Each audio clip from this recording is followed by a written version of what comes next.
ये है एक आम इंडियन के दांत और ये है एक आम इंडियन सेलिब्रिटी के दांत। दोनों में काफी अंतर है, राइट? वेल, ऐसे दांत पाने के पीछे ना एक साइंस है, एक विज्ञान है जिसका इस्तेमाल ये सेलिब्रिटीज रोज करते हैं। पर दूसरी तरफ एक आम इंडियन तो हर रोज दो ऐसी चीजें करता है जो उसके दांतों को पीला करते जा रही है और उसे पता भी नहीं चल रहा है। अगर इसे नहीं रोका गया तो अच्छा चांस है कि कुछ ही सालों में आपके दांत ऐसे हो जाएंगे। बट डोंट वरी फ्रेंड्स, आज के इस वीडियो में ना मैं आपको कुछ ऐसे सॉल्यूशंस बताऊंगा जिससे आप एटलीस्ट 2 से 3 शेड्स या फिर ऑन एन एवरेज 4 से 5 शेड्स या फिर मैक्स 10 शेड्स तक अपने दांतों को व्हाइट कर पाओगे। And no, I am not even kidding. अब एक चीज आपको बताता हूं फ्रेंड्स, आप लिटरली शॉक हो जाओगे। इसे देखना, यह है करीब 8000 साल पुराना एक इंसानी स्कल। इनके दांतों की बनावट आप देख सकते हो। क्लियरली इनके दांत सफेद और बहुत ही स्ट्रांग दिखाई दे रहे हैं 8000 साल गुजरने के बाद भी। लेकिन उसी के बाजू में यह है एक 15वीं सदी यानी कि बस 500 साल पहले की ही एक ह्यूमन स्कल। यहां पर आप लिटरली देख सकते हो इसके दांतों की क्या हालत हो गई है। और यह कोई इकलौता अनोखा एग्जाम्पल नहीं है, बल्कि मिडिवल एज में बहुत से स्केलेटन्स में सेम ही पैटर्न देखा गया है। कितना वियर्ड है, राइट? बढ़ते आधुनिकता और टेक्नोलॉजी के साथ हमारे दांत उल्टा पीले और कमजोर होते चले जा रहे हैं। सो आखिर ये हो क्या रहा है? वेल, आगे ना कुछ बहुत ही इंटरेस्टिंग खुलासे होने वाले हैं जो बहुत ही कम लोग जानते हैं। बट उससे पहले तो क्या आपको यह पता है कि आज बहुत से लोग तो जिन टूथपेस्ट का ही इस्तेमाल करते हैं अपने दांतों को चमकाने के लिए, वही टूथपेस्ट उनके दांतों को खराब कर रहे हैं। और ये मैं नहीं, डेंटिस्ट कह रहे हैं। और साथ ही में आज के सोशल मीडिया की दुनिया में तो अच्छे दांत होना सबसे डिजायरेबल कॉस्मेटिक फीचर हो गया। इसके बकायदा मेजरेबल मॉनेटरी और सोशल फायदे हैं। और इसीलिए तो आज मार्केट में आपको कई सारे ऐसे टूथपेस्ट के ब्रांड्स मिल जाएंगे जो दावा करते हैं कि आपके दांत 2 से 3 दिनों में ही व्हाइट कर देंगे। जैसे कि ये व्हाइटन टीथ इन ओनली 3 डेज, बस सिर्फ 3 दिनों में शाइनी व्हाइट दांत। तो कितने तो आपको क्रिएटिव प्रोडक्ट्स मिल जाएंगे, जैसे कि ये व्हाइटनिंग किट जो कि इन फैंसी ब्लू एलईडीज के साथ ऐसा क्लेम करता है कि आपके दांतों को बस सिर्फ 7 दिन के अंदर सफेद कर देगा। या फिर ये व्हाइटनिंग पेन्स जो तो इंस्टेंटली टीथ व्हाइट करने का दावा करते हैं। क्या ये सारे के सारे दावे सच भी है या सिर्फ और सिर्फ मार्केटिंग गिमिक्स है? क्योंकि दूसरी तरफ बहुत से डेंटिस्ट तो ये भी क्लेम करते हैं कि हमें तो टूथपेस्ट की भी जरूरत नहीं है, हम सिर्फ पानी और ब्रश से ही अपने मुंह को जर्म फ्री और क्लीन रख सकते हैं। तो सही कौन है और आखिर गलत कौन? वेल फ्रेंड्स, लाइफ में ना आप हर जगह पर यही देखोगे कि 10 लोग कुछ अलग चीजें बोलते हैं और 10 लोग कुछ अलग ही भलता ही। आज इंटरनेट के युग में नॉइज एक्सट्रीमली ज्यादा हो गया है और जो सबसे ज्यादा चिल्लाता है जरूरी नहीं कि वही सच्चाई बोल रहा है। और इसीलिए मेरी लाइफ में एक सिंपल सी फिलॉसफी है, खुद सच्चाई को ढूंढो चीजों के पीछे के फंडामेंटल लॉजिक यानी कि साइंस को समझकर। और इसीलिए फ्रेंड्स, आज हम टूथ व्हाइटनिंग और टूथ येलोइंग के पूरे साइंस को ही समझेंगे, ताकि इस वीडियो को देखने के बाद कुछ ही दिनों में आप अपने दांतों को भी हैप्पीडेंट की एड की तरह चमका पाओगे। बट वीडियो को आधा अधूरा मत देखना, इसके पूरे साइंस को समझना, ऑल कॉजेज एंड इफेक्ट्स के साथ। So let's make a goal today to improve at least 2 lakh smiles. और शुरू करते हैं ये वीडियो एक लाइक ठोक कर। अब यार, कभी सोचा है जानवरों को ब्रश करने की जरूरत क्यों नहीं पड़ती? आई डाउट आपने कभी किसी खरगोश को ब्रश करते हुए देखा होगा या फिर किसी बिल्ली को फ्लॉसिंग करते हुए देखा होगा। आज से 8 से 10,000 साल पहले स्टोन एजेस में भी तो इंसान कौन सा ब्रश या टूथपेस्ट यूज करते थे। और तो और नेचर मैगजीन में पब्लिश हुए इस 2013 की स्टडी के हिसाब से मिडिवल स्टोन एजेस यानी कि आज से लगभग 8 से 10,000 साल पहले ह्यूमंस के दांत आज के मुकाबले ज्यादा व्हाइट और हेल्दी भी हुआ करते थे। इस अकेले स्टडी में ही कोई एकाध नहीं बल्कि ऐसे 33 स्केलेटल रिमेन्स मिले गए हैं। और यही सेम फैक्ट और भी कई सारी स्टडीज और पुराने स्केलेटल रिमेन्स भी प्रूव करते हैं। और हमने कंपैरिजन में भी तो देख लिया, 8000 साल पुराना स्कल वर्सेस 15th सेंचुरी यानी कि बस 500 साल पहले का ह्यूमन स्कल। तो ये आखिर हो क्या रहा है भाई? आज के तारीख में हम इंसान कहां पर भटक गए? आज तो मॉडर्न एज में उल्टा ओरल हाइजीन, टूथ केयर, गम केयर, सेंसिटिविटी, कैविटीज जैसी चीजों को लेकर तो लोग ऑब्सेस्ड हैं। और दूसरी तरफ हमारे एंसेस्टर्स तो लिटरली असभ्य जंगली शिकारी थे, केवमैन्स थे। अच्छा, इसका जवाब देने से पहले ना थोड़ा सा अपना दिमाग लगाओ। Let's pause for a moment. आप अपने बचपन के पिक्चर्स को याद करने की कोशिश करो। जब आप लेट्स से 1 या 2 साल के थे तो आपके दांत कौन से रंग के थे? कोई भी यंग बच्चा 1 या 2 साल का जिसका दांत आना बस शुरू ही हुआ है, उसके दांत कौन से रंग के निकलते हैं? Well, shiny white colour, right? यानी कि व्हाइट टीथ हमारा नेचुरल स्टेट है, ये प्रकृति का तोहफा है हम इंसानों को। सो मतलब साफ है, कहीं ना कहीं आज के डेली लाइफ में ही कुछ तो और कहीं तो गड़बड़ी हो रही है, जिसके वजह से हमारे दांत पीले होते चले जा रहे हैं। मानव इतिहास में 2 बड़े बदलावों की वजह से आज तक इंसानों के दांत पीले और कमजोर होते जा रहे हैं। सो आज से 10,000 साल पहले जैसे ही इंसानों ने खेती बाड़ी करना शुरू किया, वैसे ही हमारे मुंह, दांतों और जबड़ों में कुछ मेजर बदलाव आने लगे। खेती बाड़ी करने से पहले हम इंसान कुछ 2 मिलियन सालों तक हंटर गैदरर्स हुआ करते थे, जैसे आपको पता होगा। यानी कि हम खाने और शिकार की तलाश में सालों साल भटकते रहते थे। बट जैसे ही हमने खेती बाड़ी करना शुरू किया तो हम एक ही जगह पर फाइनली सेटल होने लगे। अब फार्मिंग के वजह से ना मेजर बदलाव आया हमारे डाइट और लाइफस्टाइल में। हम हेवीली सॉफ्ट कार्बोहाइड्रेट रिलेटेड खानों पर डिपेंडेंट होने लगे, क्योंकि मोस्टली सीरियल्स जैसे कि व्हीट, बार्ले एटसेट्रा की सबसे ज्यादा फार्मिंग की जाती थी। और हम अपने नेचुरल, हार्ड, फाइब्रस और प्रोटीन रिच फूड्स जो फार्मिंग से पहले के दौर में हम खाया करते थे जब हम हंटर गैदरर्स थे, जैसे कि fruits, vegetables, meat, roots, pulps, इनसे हम स्विच होने लग गए। इस नए सॉफ्ट कार्बोहाइड्रेट रिच डाइट ने हमारे मुंह के बैक्टीरियल एनवायरनमेंट को हमेशा के लिए बदल के रख दिया, और साथ में ही हमारे जबड़ों तक का भी शेप बदलने लग गए। I'll explain this in just a while, but दूसरा बड़ा बदलाव आया 19वीं सदी में, जब इंडस्ट्रियल रेवोल्यूशन हुआ, जब मैदा और रिफाइंड शुगर घर घरों में मिलने लगा और इनसे बनी चीजें एक्सट्रीमली कॉमन हो गई। सो ऑल इन ऑल, अगर पूरे इंसानी इतिहास में देखा जाए ना, तो सॉफ्ट कार्बोहाइड्रेट्स और शुगर्स सबसे बड़े थ्रेट्स रहे दांतों को पीले करने के पीछे। सो हमारे मुंह में हमारे गट यानी कि इंटेस्टाइन्स के बाद सबसे ज्यादा बैक्टीरिया मौजूद होते हैं। एट एनी गिवन टाइम हमारे मुंह में 700 से भी ज्यादा बैक्टीरियाज मौजूद होते हैं, और इनमें से कुछ बैक्टीरिया एक हेल्दी एनवायरनमेंट क्रिएट करते हैं, तो कुछ बैक्टीरिया दांत को पीला करने वाला और सड़ाने वाला एनवायरनमेंट क्रिएट करते हैं। ये सारे बैक्टीरिया हमारे दांतों के ऊपर के लेयर्स में चिपके होते हैं। जरा अपने दांतों को हल्का सा खुतूर के देखना, अच्छा चांस है कि आपके नाखूनों में कुछ व्हाइट सा या ऑफ व्हाइट सा सॉफ्ट स्टिकी चीज निकलेगा। ये बेसिकली होते हैं बायोफिल्म्स, जो कि इन्हीं बैक्टीरिया की कॉलोनी होती है। देखो, प्रकृति में ना most of the micro organisms ऐसे ही बायोफिल्म्स में ही सर्वाइव करते हैं। जैसे अगर आपने कभी तालाबों में भी देखा होगा या झरनों में स्टिकी सी काई जमी हुई मिल जाती है, ये काई भी तो फंगस और एल्गे का एक बायोफिल्म ही तो है। अब आपके दांतों के ऊपर बायोफिल्म्स का होना इतना बड़ा प्रॉब्लम नहीं है, जितना बड़ा प्रॉब्लम उस बायोफिल्म में कौन से बैक्टीरियाज मौजूद है वो है। देखो, 700 में से कुछ बैक्टीरियाज ऐसे होते हैं जो हमारे दांतों के एकदम बड़े दुश्मन होते हैं। ये सारे उनमें से कुछ बैक्टीरिया के नाम है जो आपको स्क्रीन पर दिख रहे होंगे, और इन सब में से ऑलमोस्ट सारे साइंटिस्ट यूनानिमसली एग्री करते हैं कि स्ट्रेप्टोकोकस म्यूटेंस या एस म्यूटेंस बाय फार सबसे खतरनाक और सबसे डैमेजिंग बैक्टीरिया है। यह बैक्टीरिया सबसे ज्यादा दांतों को पीला भी करता है और डैमेज भी करता है। सो अब आता है यहां पे अगला सवाल, हमारे दांत आखिर पीले ही कैसे होते हैं? वेल, हमारे दांतों का ना सबसे बाहरी लेयर होता है जिसे कहते हैं एनामल, जो कि शाइनी व्हाइट कलर और ट्रांसलूसेंट होता है। और एनामल एक ऐसा लेयर होता है जो कि एक बार पूरी तरीके से इरोड हो गया तो उसे हमारा बॉडी स्किन या हेयर की तरह दोबारा से रीग्रो नहीं कर सकता। यानी कि एक बार ये लेयर छील गया या इरोड हो गया तो हमेशा हमेशा के लिए चला जाएगा। अब एनामल के अंदर का लेयर होता है डेंटिन, जो कि हल्का सा येलोइश कलर का होता है। यही दांत को स्ट्रक्चर देता है और हड्डियों से भी ज्यादा मजबूत होता है। अब होता क्या है ना, जब भी हम कोई सॉफ्ट कार्बोहाइड्रेट्स या शुगर्स खाते हैं, जैसे लेट्स से हमने ब्रेड या केक खाया, तो क्योंकि ये सॉफ्ट एंड स्टिकी होते हैं तो ये हमारे दांतों के बीच में चिपक जाते हैं। अब हमारा सलाइवा इन्हें ग्रेजुअली ब्रेक डाउन करके इनके शुगर्स को रिलीज करने लगता है। अब ये शुगर्स खाना बनते हैं बैड बैक्टीरिया जैसे एस म्यूटेंस, लैक्टोबैसिलस और एक्टिनोमाइसिस एटसेट्रा के।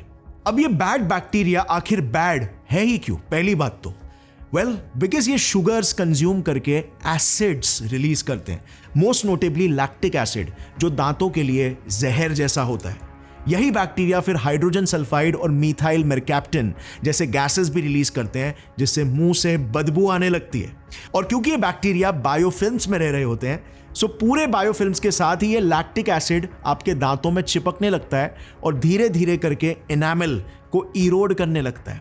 अब इससे दो चीजें होती है जो ही एग्जैक्टली दांतों को पीला करती है। सबसे पहली चीज, क्योंकि एनामल पतला हो चुका है तो अंदर के डेंटिन का लेयर ज्यादा क्लियरली विजिबल हो जाता है, और डेंटिन का कलर जैसे आपको पता है येलोइश होता है, इसीलिए बाहर से देखने पर हमारे दांत भी पीले नजर आते हैं। नंबर 2, अब क्योंकि इन बैक्टीरिया ने एसिड्स रिलीज करके दांतों को पोरस बना दिया होता है, तो जो भी खाना हम खाते हैं जो किसी भी कपड़े में रंग लगा सकता है, वो अब दांतों के भी इन माइक्रोपोर्स में घुसने लगते हैं और अंदर के लेयर्स में घुसने लग जाते हैं। इसीलिए फिर चाहे आप कितना भी ब्रश क्यों ना कर लो, कितना भी घस लो, घसते घसते आप थक जाओगे, बट वो गहरा पीलापन निकलता ही नहीं है, क्योंकि वो अंदरूनी लेयर्स तक, अंदरूनी पोरस लेयर्स तक घुस चुका है। सो जो भी डार्क पिगमेंट्स वाले फूड्स होते हैं ना, जैसे चाय कॉफी हो गया, कोला, रेड वाइन, सोय सॉस, बेरीज एटसेट्रा, इनमें क्रोमोजेंस नाम के केमिकल कंपाउंड्स होते हैं, और यही क्रोमोजेंस की वजह से ही आपके दांत और जीभ पर खाने का कलर चिपकता है। अब सिर्फ खाने से ही नहीं, बल्कि स्मोकिंग, टोबैको कंजम्पशन, अल्कोहल, इन सब के वजह से भी टूथ डिस्कलरेशन होता है। अब इनमें से सबसे डेंजरस फूड्स होते हैं जो शुगरी भी होते हैं और एसिडिक भी, और साथ में कलर भी छोड़ते हैं। तीनों का डेडली कॉम्बिनेशन, जैसे कोलास, एनर्जी ड्रिंक्स, वाइन एटसेट्रा, ये सारे बेवरेजेस रेगुलरली कंज्यूम करना और बिना मुंह धोए कई घंटे निकाल देना, या लेट्स से रात को पी के सो जाना, ये आपके दांतों के लिए जहर की तरह होता है। इन फूड आइटम्स का पीएच वैल्यू इतना एसिडिक होता है कि बस समय की देरी है, ये दांतों के एनामल को पिघलाना शुरू कर देंगे और अपने कलर्स को चिपकाना शुरू कर देंगे। इसे स्टेनिंग कहते हैं। और चाय जैसे फूड आइटम्स जिसे हर कोई रेगुलरली कंज्यूम करता है, में तो टैनिन नाम का भी एक केमिकल भारी मात्रा में मौजूद होता है, जो क्रोमोजेंस को दांतों में और ज्यादा स्ट्रांगली चिपकाते हैं। सो ऐसे होते हैं हमारे दांत पीले। अब आप बेसिकली बेस समझ चुके हो।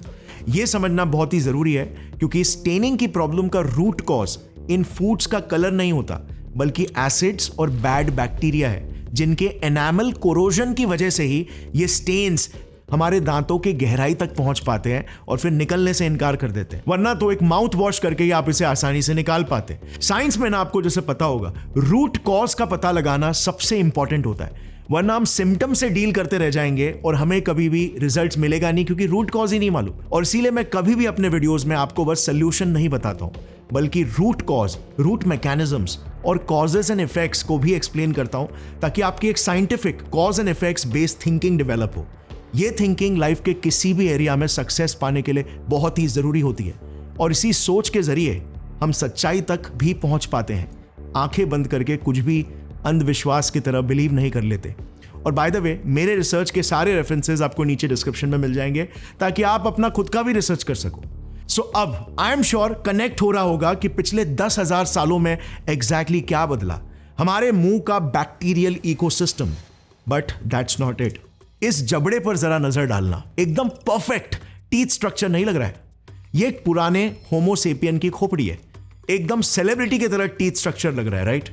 वेल, कई रिसर्चर्स के हिसाब से 10,000 ईयर्स पहले जब इंसानों ने हंटिंग गैदरिंग छोड़कर खेती बाड़ी करना स्टार्ट किया था ना, तब से लेकर आज तक हमारे जबड़े छोटे होते जा रहे हैं। और इससे ये हो रहा है कि आज के दौर में लोगों में टेढ़े मेढ़े दांत, पक टीथ, टीथ ओवरग्रोथ या अंडर ग्रोथ के प्रॉब्लम्स कॉमन हो गए, और इसीलिए बहुत से लोगों को ब्रेसेस लगाने की जरूरत पड़ती है। अब खुद ही देखना, मुझे बताओ आपके कितने ही दोस्तों के दांत इस खोपड़ी की तरह परफेक्ट होंगे? इंसानी दांतों में आज कितना वेरिएशंस आ गए, जबकि मोस्ट ऑफ द जानवर तो मोर और लेस एक ही तरह होते हैं स्ट्रक्चरली। ऐसा इसीलिए हुआ वंस अगेन क्योंकि फार्मिंग और आग की डिस्कवरी के बाद हम हार्ड फाइबरस फूड्स वाले खानों से स्विच होकर सॉफ्ट कुक्ड फूड्स कंज्यूम करने लगे, और इससे हुआ ये कि हमें वाइड स्ट्रॉन्ग जॉस की जरूरत ही नहीं पड़ने लगी।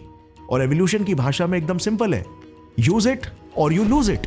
और इसीलिए धीरे धीरे करके हमारे जबड़े पतले और कमजोर होते चले गए। सो अब हम समझ चुके हैं कि 10,000 सालों में क्या बदला, कैसे हमारे दांत बेहतर से बदतर होते चले गए। अब बात करते हैं कि आज के मॉडर्न लाइफस्टाइल और डाइट के हिसाब से हम अपने दांतों को पहले की तरह वाइट और स्ट्रॉन्ग कैसे बना सकते हैं, क्योंकि आज तो क्लियरली हम हंटर गैदरर्स नहीं हैं।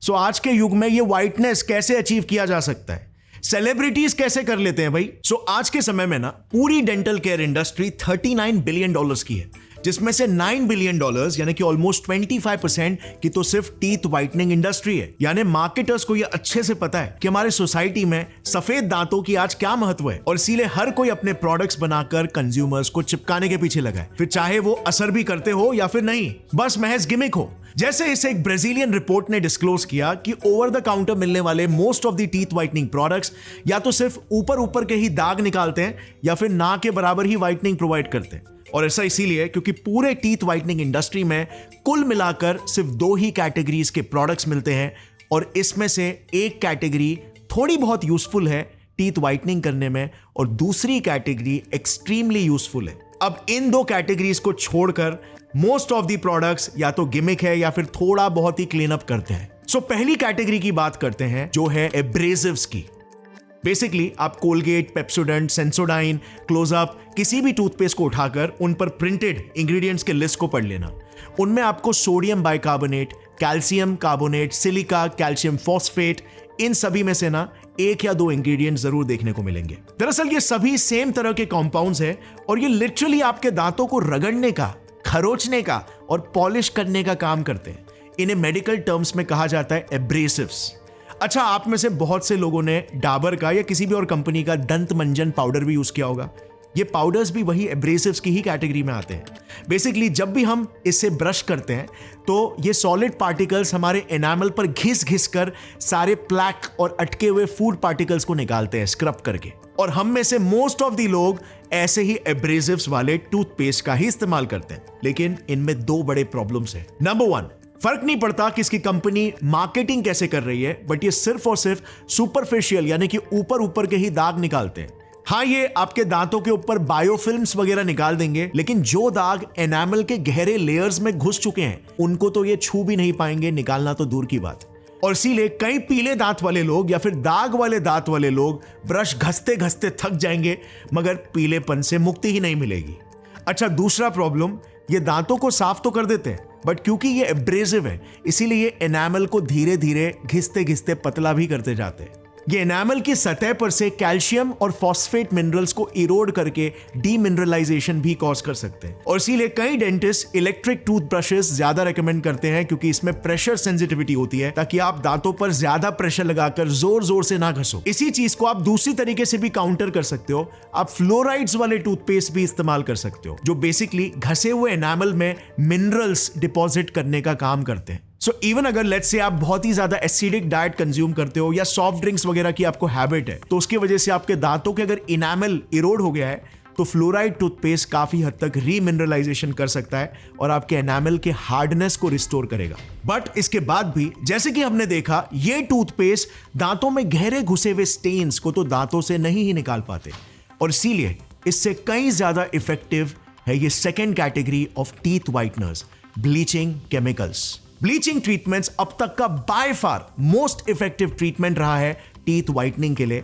और इनमें भी हाइड्रोजन पेरोक्साइड और कार्बामाइड पेरोक्साइड, ये 2 ब्लीचिंग एजेंट्स सबसे ज्यादा इफेक्टिव है। 2021 की एक यूरोपियन रिसर्च में जब सभी तरह के व्हाइटनिंग प्रोडक्ट्स और ट्रीटमेंट्स को कंपेयर किया गया तो पाया गया वो प्रोडक्ट्स जिसमें या तो हाइड्रोजन पेरोक्साइड है या कार्बामाइड पेरोक्साइड यूज किया गया है, उन प्रोडक्ट्स के रिजल्ट्स सिग्निफिकेंटली बेहतर थे किसी भी और ट्रीटमेंट मेथड से, और इसीलिए ये 2 केमिकल्स टीथ व्हाइटनिंग के गोल्ड स्टैंडर्ड हो गए। अब टेक्निकली अगर देखा जाए तो कार्बामाइड पेरोक्साइड भी हमारे दांतों में जाकर हाइड्रोजन पेरोक्साइड में ही डिकम्पोज हो जाता है। सो अंत में हाइड्रोजन पेरोक्साइड ही वो मेन ब्लीचिंग एजेंट है जो व्हाइटनिंग लाता है। सो ये कुछ इमेजेस है हाइड्रोजन पेरोक्साइड के व्हाइटनिंग के, काफी ड्रास्टिक है, राइट? इतने ड्रास्टिक कि कुछ अवेलेबल प्रोडक्ट्स तो सीधा 15 से 20 शेड व्हाइट करने की गारंटी दे देते हैं, और इसीलिए most of the Indian celebrities भी यही व्हाइटनिंग ट्रीटमेंट्स करवाते हैं, या तो डेंटिस्ट के पास जाकर या फिर ऑनलाइन प्रोडक्ट्स के जरिए।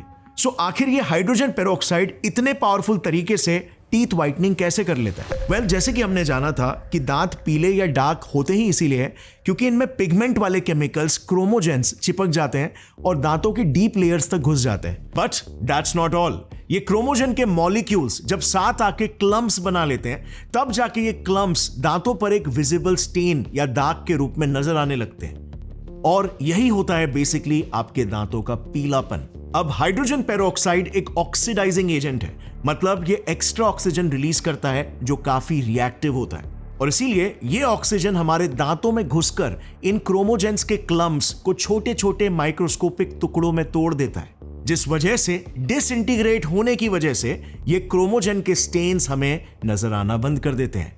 ये रिएक्शन एक सिंपल सा केमिकल रिएक्शन होता है जो आप कॉमनली अपने लाइफ में भी देखते हो। जैसे अगर आपको अपनी व्हाइट शर्ट की चमक को वापस से लौटाना है तो आप उसे ब्लीच में डालते हो, या फिर कभी आपके फेवरेट शर्ट या ड्रेस पर गलती से ब्लीच गिर गया हो तो वो दर्द आप समझ सकते हो। वो अपना कलर गवा देती है क्योंकि यही सेम ब्लीचिंग मैकेनिज्म उन कपड़ों के पिगमेंट्स को भी ऑक्सीडाइज कर देता है। अब यहां पर गौर करने वाली बात यह है कि ऑलमोस्ट सारे के सारे ब्लीचेस में ना मेन एक्टिव एलिमेंट जो रूट लेवल पर काम करता है ऑक्सीजन ही होता है। आपने नोटिस किया होगा जैसे ही आप ब्लीचिंग पाउडर को पानी में डालते हो तो फ्स करके झाग निकलने लगता है। ये वही ऑक्सीजन है जो रिलीज हो रहा है, जो दाग निकालता है। अब चाहे कपड़े के ब्लीचेस हो, उनमें या तो ऑक्सीजन ब्लीच यूज होता है या फिर क्लोरीन ब्लीच, जो भी एंड में जाकर ऑक्सीजन ही रिलीज करके व्हाइटनिंग क्रिएट करेगा। सेम टीथ ब्लीचिंग के लिए भी है, चाहे हाइड्रोजन पेरोक्साइड या कार्बोमाइड पेरोक्साइड, रूट लेवल पर ऑक्सीजन ही वो व्हाइटनिंग इफेक्ट एक्चुअली में क्रिएट करेगा।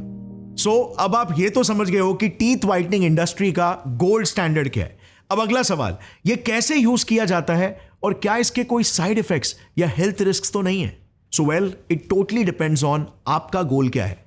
मैं आपको स्लाइट टीथ व्हाइटनिंग यानी कि 2 से 3 शेड से लेकर मॉडरेट टीथ व्हाइटनिंग यानी कि 5 से 6 शेड और एक्सट्रीम टीथ व्हाइटनिंग यानी कि 8 से 10 शेड, तीनों के ऑप्शंस एक्सप्लेन कर दूंगा उनके प्रोज एंड कॉन्स के साथ, और फिर आपकी मर्जी, आप इस पर खुद और रिसर्च करके अपना फाइनल डिसीजन ले सकते हो। सो चलो बात करते हैं कि अगर आपको अपने दांतों को 2 से 3 शेड अगर व्हाइट करना हो तो क्या ऑप्शंस अवेलेबल है। अच्छा, अब एक बहुत ही बड़ा नोट, हाँ, सबसे पहले तो आपको टीथ येलोइंग वाले जो हैबिट्स है ना उसको ही कंट्रोल में लाना होगा। जैसे हमने पहले जाना था, highly acidic, soft sugary, chewy sugary और स्टिकी शुगरी चीज़ों को खाना लिमिट करो, और अगर खा भी लिया तो उसके बाद हमेशा मुंह धोने की एक आदत बनाओ, स्पेशली रात के सोने से पहले अगर मीठा खा लिया हो तो, वरना वो दांत के लिए जहर बन जाएगा और टीथ येलोइंग तो कॉज करेगा ही, बट दांत को जो डैमेज करेगा वो अलग।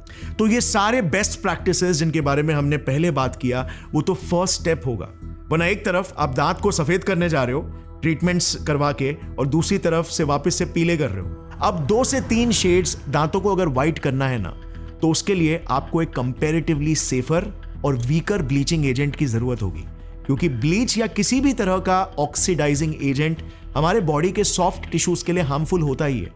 अगर ये ज्यादा मात्रा में हमारे गम्स या टंग के कांटेक्ट में आ जाए तो ये इन्फ्लेमेशन, सेंसिटिविटी, ब्लीडिंग से लेकर वर्स्ट केस सिनेरियोज में अल्सर्स भी कॉज कर सकते हैं। यही वजह है कि कमर्शियल टूथपेस्ट में पेरोक्साइड्स की मात्रा पर रोक लगाया जाता है, बट ये कंट्री टू कंट्री भी डिपेंड करता है। जैसे यूरोपियन यूनियन के लॉ के अनुसार टूथपेस्ट में हाइड्रोजन पेरोक्साइड की मात्रा 0.1% से ज्यादा नहीं हो सकती।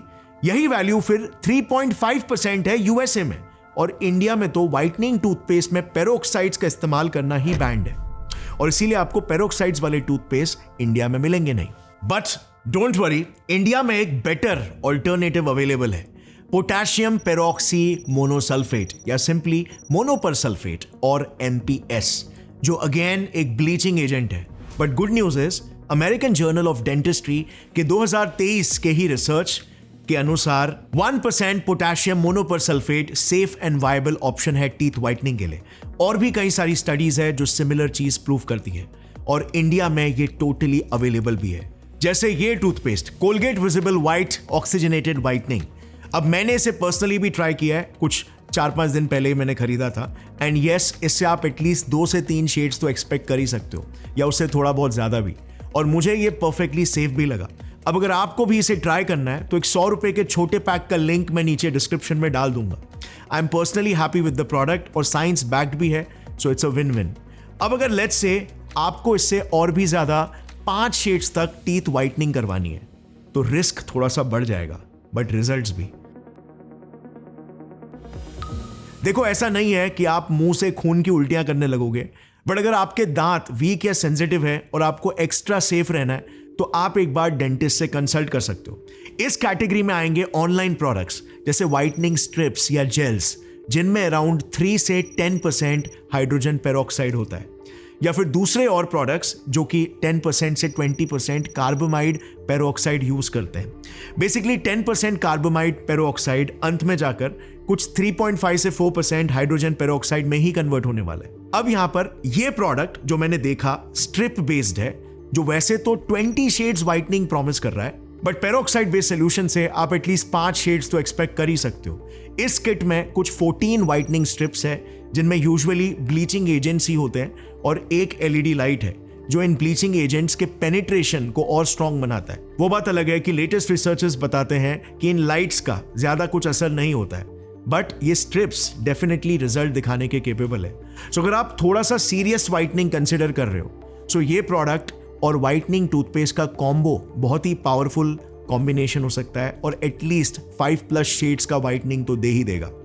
इस प्रोडक्ट पर रिसर्च करना हो तो इसका भी Amazon लिंक मैं नीचे डिस्क्रिप्शन में डाल दूंगा। अब बात करते हैं फ्रेंड्स फाइनल और सबसे पावरफुल मेथड जो आपको एक ही सिटिंग में इंस्टेंट व्हाइटनिंग दिला सकता है। वो है एक डेंटिस्ट के पास जाकर टीथ ब्लीचिंग कराना।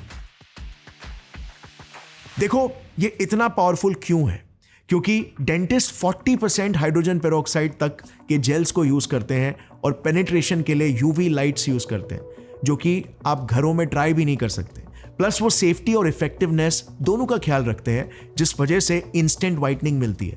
डेंटिस्ट के क्लिनिक में जाकर ये प्रोसीजर करवाने से आप इजीली 8 से 10 शेड्स तक भी व्हाइटनिंग एक्सपेक्ट कर सकते हो, सिंगल या मल्टीपल सिटिंग्स के बाद। अब फाइनली फ्रेंड्स, कुछ बहुत ही कम लोगों के दांतों का कलर परमानेंटली पीला ही रहता है, या फिर परमानेंट डार्क ब्राउन कलर के धब्बे। अब ये बहुत ही रेयरली होता है, और कई केसेस में जेनेटिक भी होता है।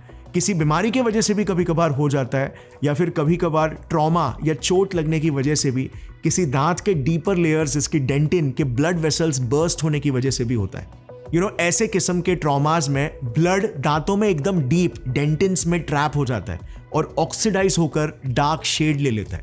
इन प्रॉब्लम्स का ना सिर्फ और सिर्फ एक ही सोल्यूशन है, जो एक प्योरली कॉस्मेटिक ट्रीटमेंट है, और वो है आर्टिफिशियल विनियर्स लगाना। एक बार आपने ये ट्रीटमेंट करवा लिया ना, तो आपको 10 से 15 सालों तक येलो दांत की चिंता ही नहीं करनी होगी, क्योंकि ये विनियर्स आपके ओरिजिनल दांतों के ऊपर पोर्सिलेन या कंपोजिट मटेरियल के कवर या कैप की तरह होते हैं। ये एक तरह से फेक नेल्स लगाने के जैसा ही कॉन्सेप्ट है। So guys, now let me ask you, teeth whitening और येलोइंग को लेकर आपका कॉन्सेप्ट क्लियर हुआ ना? देखो, सबसे इंपॉर्टेंट है चीजों के रूट्स और फंडामेंटल्स की अंडरस्टैंडिंग डेवलप करना, और बाकी का दुनिया भर का रिसर्च आप खुद ही कर लोगे, क्योंकि आपके पास सही डायरेक्शन होगा। इस वीडियो के रिसर्च में सबसे माइंड ब्लोइंग चीज मुझे पर्सनली ये लगी कि कैसे आज से 10,000 साल पहले के हमारे जंगली पूर्वजों के दांत हमसे ज्यादा वाइट और स्ट्रक्चर्ड थे। ये इस चीज को भी दर्शाता है कि कैसे एक बहुत ही सिंपल सा बदलाव, बिहेवियरल बदलाव, फार्मिंग के इन्वेंशन ने कुछ अनवांटेड सेकेंड डिग्री और थर्ड डिग्री चेंजेस भी क्रिएट किए। और लाइफ में भी ऐसा ही तो होता है, कोई भी एक्शन लेने से पहले हमारी नजरें तो सिर्फ फर्स्ट डिग्री चेंज पर ही जाती है। सो हमें भी अपनी लाइफ में सिर्फ शॉर्ट साइटेडनेस नहीं, बल्कि लॉन्ग साइटेडनेस भी रखना चाहिए। एटलीस्ट साइंस के सिद्धांत तो हमें यही सिखाते हैं। सो उम्मीद है इस वीडियो में जो भी आपने सीखा उसे प्रैक्टिकली यूज करके अपने दांतों की सेहत और कॉस्मेटिक अपीयरेंस को आप इंप्रूव करोगे, अपने दांतों पर 4 चांद की चमक लगा दोगे। Thanks for watching. जय विज्ञान, जय हिंद।